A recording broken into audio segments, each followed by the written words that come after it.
Let me tell you the culture shocks that I have experienced right here in Kigali, Rwanda. It's been over 24 hours, let's say less than 48 hours since I got in here into the country. And let me tell you, I've been pleasantly surprised, shocked, and all. So let me give you an intro. I am Ejeomah. I am a Nigerian from West Africa, and this is my first time exploring East Africa. And Kigali, Rwanda is my first Eastern African country I'm visiting yet. So one thing about Rwanda is one of the smallest countries on the map in Africa, one of the smallest countries on the map, and their population is about 14 million, depending on the sources, over 14 million plus, right? And guess what? That population alone is Lagos, my country. There's a state in my country called Lagos. It's not even up to Lagos population. Lagos population alone in my country is like over 17 million, depending on the source as well.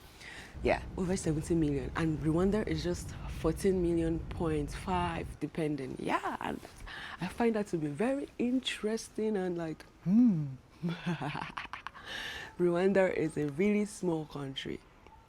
Yeah, and one thing I've noticed when I got in here is the orderliness. Whew, very orderly. Everything is going the way it should go. Like everything, there's no like chaos in the streets. There's no this one is trying to maneuver that, especially on the road, like with their taxis, the bikes. Everyone is obeying the rules. There's the sign, everybody obeys it, the road sign, everybody obeys it. When it stops, you stop. When it's time to go, you go. I found that very amazing. Aside that, another thing is the zebra crossing is respected. Even if it's just one person that is walking through the zebra crossing, the motor guys are going to wait. The cars, the taxis are going to wait. Try that in Nigeria. Oh, zebra crossing, you want to just be walking majestically. I pity you. So one thing that I like here, I'm pleasantly surprised, is how the system works. Like what each thing is meant to do, it's doing. Do you get what I'm saying? Yeah, yes. And again, the motorbikes, they have a lot of motorbikes here, and you can even order motorbikes online. I found out to be amusing. You can order motorbikes online, right? So you can just, there is this app I downloaded, it's called the Ejeomah app. I don't know if you can see it. It's called Ejeomah Rwanda. So this app, if you're coming to Rwanda, you should download it. So there you can order either like a taxi, so you can order a car, it's a taxi car, or you can order a motorbike. Yeah, and the motorbikes are usually a lot cheaper than the taxis, right? So, and guess what? Everybody has a helmet.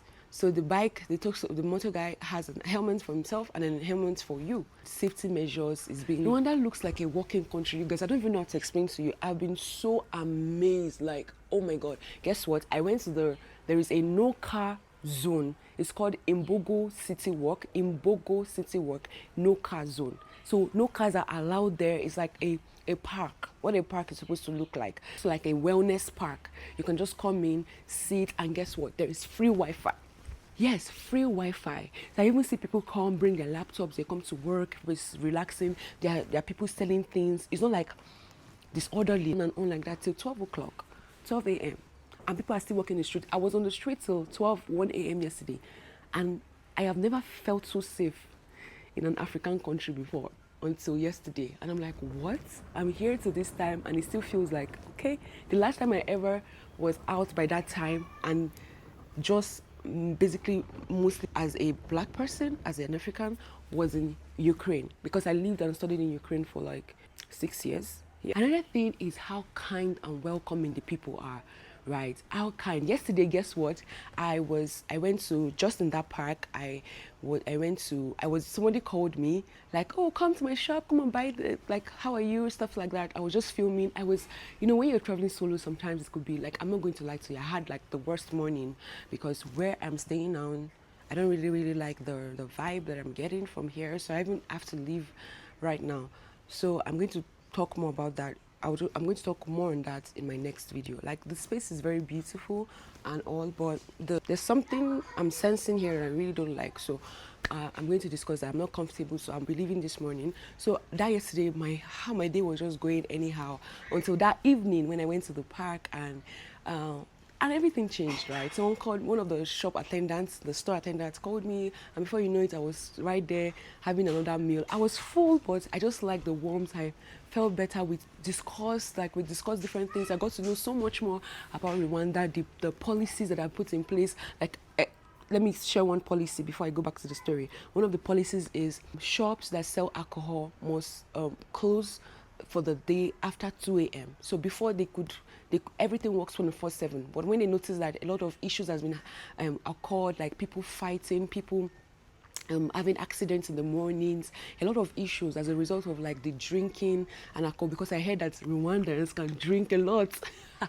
Alcohol shops have to close by 1 a.m., 2 a.m., depending on if it's a weekday or weekends. And wow, I'm like, what? This is like the things that they put in place to help people live healthier lives and help them just be more sane and work in a working environment, healthy environment. When I went to the park, it just showed me this is what a healthy environment looks like. It encourages people to walk, take walks. You can take walks through that park. It's clean, it's safe. You're not thinking, oh, am I safe? You can, like, it's amazing, really. So where was I going? Yeah, so in that store, when I was done, I met with the owner later on. I was like, oh, I was just told that he makes the best coffee, one of the best coffees in Rwanda. And you know, Rwandans have like very good coffees because it's organic and it's no additives, it's real. It's the real coffee, you know. And he told me, oh, I'm going to, because I was just like filming and like, oh yeah, it makes a, he said, oh, thank you so much. Don't worry, I'm going to gift you a coffee bag as you take to your home. I'm like, you don't even know me from anywhere. Like, how? Like, hi. Hello.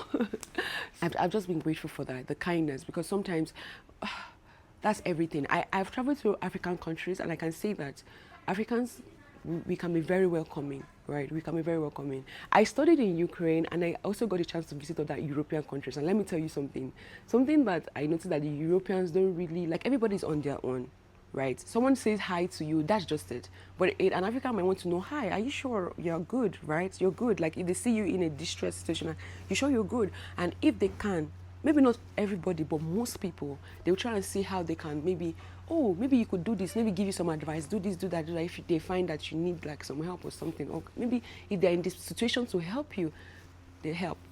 So I have been very pleasantly surprised by that.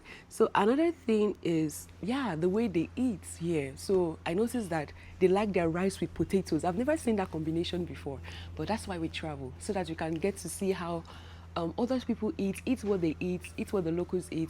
Yesterday I had white rice with potatoes, and in the evening they had like the Rwandan jollof rice. I tried the Rwandan jollof rice and it's called pilau. I think it's a fusion of Indian meal, like Asian meal together. I think they like their Irish potato.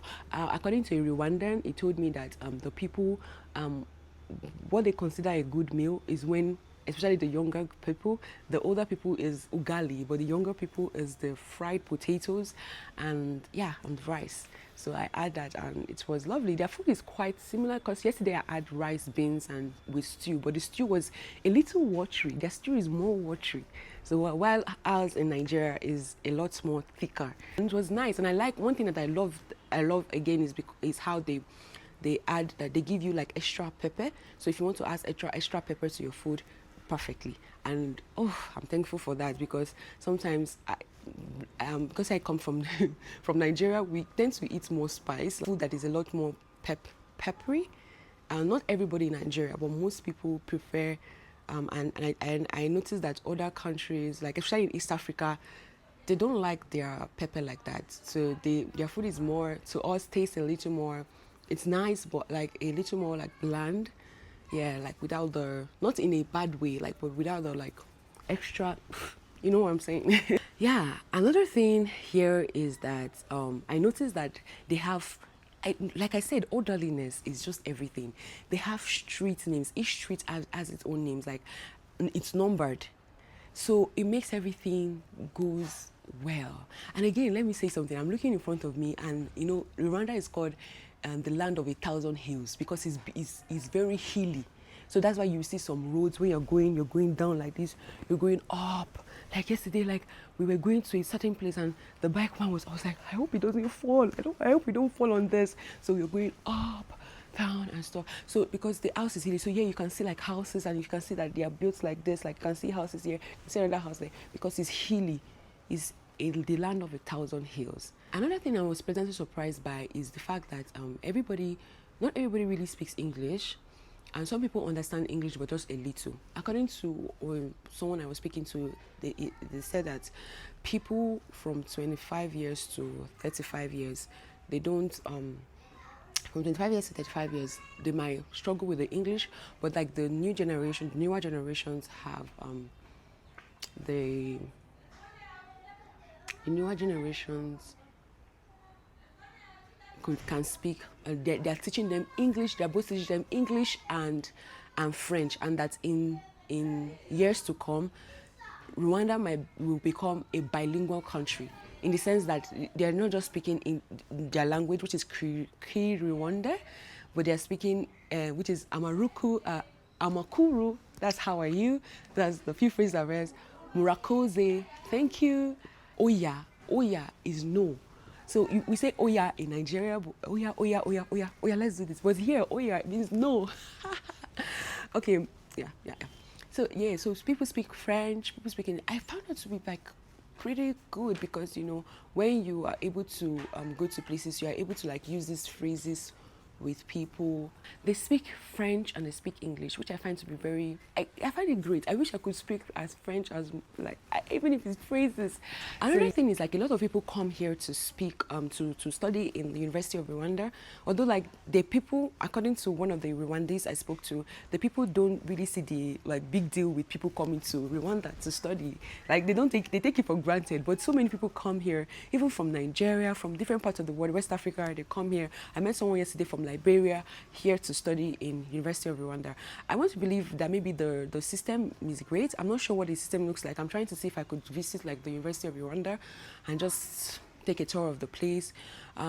Just follow so you don't miss out. Anyway, so I see a lot of, and someone told me that it's because even politicians' children, they bring them here because you know how everything is regulated here. Even drinking, you can't drink so much because it's regulated. There are policies around it. You can drink, but there are certain times. And yeah, so they bring their children here because it helps. They believe that it helps them better, helps make them better. Yeah, in terms of conduct. Now, next one will be the exchange rates, and I find that the exchange rates of our country is similar to that of Rwanda's. So $1 to Rwanda's is to France, Rwandan franc is 1,490 something, and in our country is similar to either sometimes $1 to naira is like Nigerian naira is 1,500 or 1,400 and the same amount. So, but I don't know if I'm not sure if the purchasing power is the same, because I find that when I went to a supermarket yesterday, the prices of the stuffs that they sell, like some of the lotions and toiletries, they were similar in prices, but I'm not sure if it's for everything. Even the food too, similar in prices to me. The accommodation as well, the renting, if you're going for an Airbnb or an hotel, similar too. So yeah, transportation I think is okay as well. I think it's similar to that of our country. But you know, our currency used to be way higher before, but now it's what it is anyway. The number one, the one people talk about so much is no plastic use, and I saw it in person. Let me even show you. Things they give you in this bag, something like this.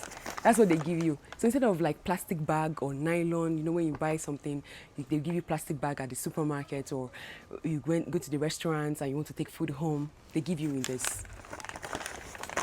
Yes, but yeah, some of the things I got yesterday. I got water. I'm almost done with it.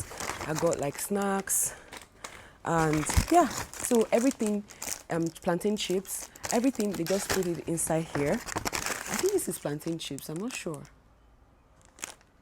Plantain, yeah.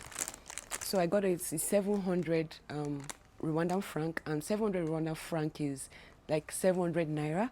It's not up to $1. It's like half $1, 50 cents. Thereabouts, yeah, 50 cents. How much I got this? Fruit nuts is Kenyan chovoda. Oh, it's not. Why did I buy it when I'm not in Kenya? So for I thought it was Rwandan. I don't know why my mind was going there, and I just bought it. And this one is 1,500. Ooh. I thought it was Rwandan. I wanted something Rwandan. I don't know why my brain, like, I didn't. Anyway, that's by the way. So plastic bags, no, you'll be banned if you use plastic bag. You can't be found using plastic bags. Yes, I've not cited plastic bags since I came here, except maybe the one I brought from my home country. So, and that would help with recycling, because you know it's not easy to recycle like nylon, others plastic bags. It's not easy. Like they cost more, because they're not degraded. They're not biodegradable. They cost more environmental wastes, and you know all these things also have something to do with climate and everything. So they are so like forward. Rwanda is so forward. Technology, health, climate, everything. I would like to even see what their health structure is like, and I would like to explore their pharmacy. But that's because I want to just know what is really happening. I even heard that pharmacy right now, their pharmacy, the way it operates right now, is operated by the Ministry of Health regulates the pharmacies here. So you cannot just do anyhow. If not, you're going to close down your pharmacy. So you have to work. You cannot just be buying and selling like as if it's a business. It doesn't operate like that right now in Rwanda. Oh, what a country! Yesterday I just like, I think I need to move to Rwanda. I think it's high time I move to Rwanda. It's really beautiful. It's like my ideal country. What a country should look like. What a place should look like. A city. It should look like. It should look like. It should be livable, right? So that's one thing. Another thing is how Rwandans, the Rwandans, they love Nigerians. Oh my God! Like anytime I go, people assume that, like since yesterday, people will assume that I was Rwandan. Like they think I'm Rwandan. Sorry, I'm mixing the words, the right phrasing. They think I'm Rwandan, and I'm like, I would not tell them I'm Nigerian, because I will be speaking. Maybe I speak English, and they're like, "What are you saying? Don't you speak Rwanda?" I said, "No, I don't speak Rwanda. I am Nigerian." And they're like, "Oh, I see. I love Nigeria." I even have a text from one of them. He said, "I went to visit Nigeria." 2 people just yesterday, telling them I'm Nigerian. Or they say, "I love Nigerian people." Or like, I went to the restaurants and pub bars. They are playing Afrobeat, like techno to a salvage. They said Afrobeat is really loved here, and that the likes of Davido and Whiskey, there's no how in a year they don't plan a concert here. That they really love Kigali, and they are always here in Kigali. I'm like, are you serious? They love Nigerians, and I don't know. I've felt so good. Like I've visited some countries, other countries, and like the receptions that they have towards Nigerians is like, wow, I'm just so happy. Like I feel so at home here because of how they're like Nigerians. I'm like, oh gosh, I love it here. Yesterday, I met someone called Africa. And we said, what? Africa? Yes, his name is Africa. Africa. Africa. And I heard that it's used very well here. People bear that name, Africa. And I find that to be very amusing. Right? I love it already. Africa is like, how many countries? 54, 55 now, with the Sudan country added. Africa in one person. That's awesome. I've never seen someone who has much more Pan-African than naming your child Africa. That's beautiful, really. That's beautiful. One of the things that I'll be ending here is like Rwanda has had such a harsh past and struggles. I went to the Kigali genocide yesterday, genocide memorial, and it was really sad, the things that the people have gone through. That's the reason for the population here, very low population, because of the very dark past, very, very dark past. As that just 30 decades ago, things were very rough. People died. At a point, a statement someone made when I was reading at the museum said Rwanda was dead. He said the country smelled like death because everywhere bodies were dropping on the floor because of tribal wars. I do hope that the country, for the people, everything goes well, everything is working fine. The technology is great, even has cameras. There's even free Wi-Fi on buses, really. free Wi-Fi on buses, like public buses, which I find amazing. The technology is there, the health systems are put in place, the infrastructures, everything.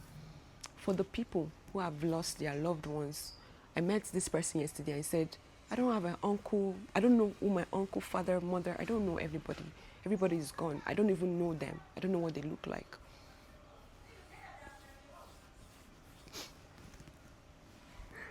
Words that I didn't intend this video to go this way, but I pray for healing for the people themselves. One of them said, I don't know if I can trust anyone again, because there was a time when the neighbors, they couldn't care for each other, so people were killing each other. You couldn't trust your neighbor because your neighbor was about to kill you. So the person said, I don't think I can even trust a person again.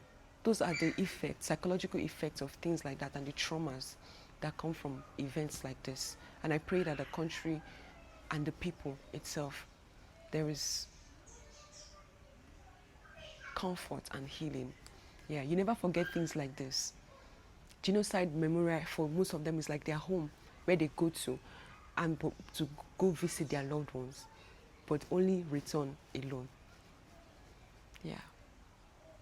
Yeah, that's the end of my video. I didn't intend for it to be like this, and yeah, I'm in Kigali. I'll be visiting another town today, very far away from Kigali, another region. I think it's called region or province here. So I'll see you in other videos. So make sure to like, subscribe to support. My goal is to reach 50,000 subscribers on this channel before December 2025. So I do hope we can do this, right? Before the end of this year, 2025. All right. Share this video, like, and let me know what other culture shocks you experience while here in Rwanda. And I'll see you next time. Bye.